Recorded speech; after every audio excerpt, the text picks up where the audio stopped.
très grande ampleur, l'État sioniste a mené 130 raids aériens en 10 minutes sur le sud du Liban, à Beyrouth et dans les montagnes.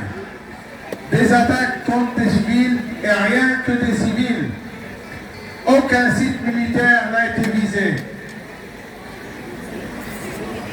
Le bilan, qui ne fait que s'alourdir, est de 360 martyrs pour le moment et plus de 1200 blessés. Des hôpitaux débordés par l'afflux des blessés et de martyrs. Israël, cette entité génocidaire, ne respecte aucune loi ni aucune règle de guerre. Israël se permet de commettre ces massacres parce que le monde occidental lui a permis de commettre un génocide en Palestine, de Gaza à la Cisjordanie. Ce monde occidental a armé Israël avec les armes les plus destructrices et les plus sophistiquées pour les expérimenter sur les peuples du Moyen-Orient et les tuer. Ce monde est responsable des crimes commis par cette entité génocidaire.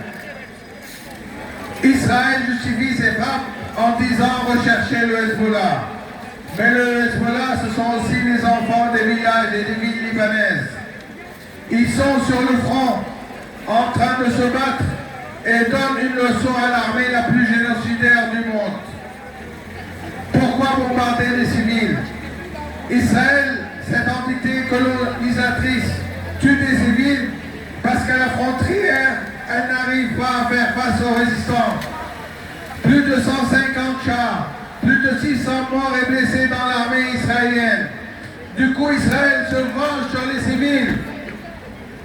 Honte aux médias français qui osent recevoir encore le porte-parole de l'armée génocidaire israélienne.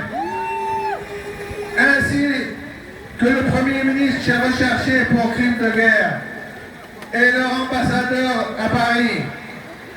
D'ici, nous demandons la suspension de l'accord d'association entre l'Union européenne et Israël, la mise en place de sanctions sévères contre Israël, ainsi que l'arrêt de tout commerce et toute relation diplomatique avec cette entité.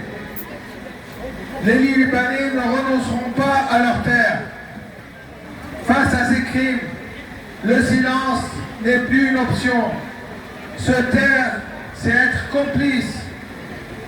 Il est temps que les peuples se lèvent et exigent des comptes, que les gouvernements cessent leur hypocrisie et que la justice soit rendue. Aucune puissance ne doit être au-dessus des lois. Aucun peuple ne doit être sacrifié dans l'indifférence générale. Le Liban ne pliera pas. Son peuple résistera, comme tant d'autres avant lui, face à l'injustice et l'oppression. L'histoire jugera ceux qui ont agi, mais aussi ceux qui ont été complices et ceux qui ont détourné le regard. Au gouvernement libanais, on dit pas de négociation avec l'entité génocidaire, pas d'accord, pas de paix. Aujourd'hui, il ne s'agit plus seulement de dénoncer, mais d'agir. Vive la résistance, vive les résistants, vive le Liban.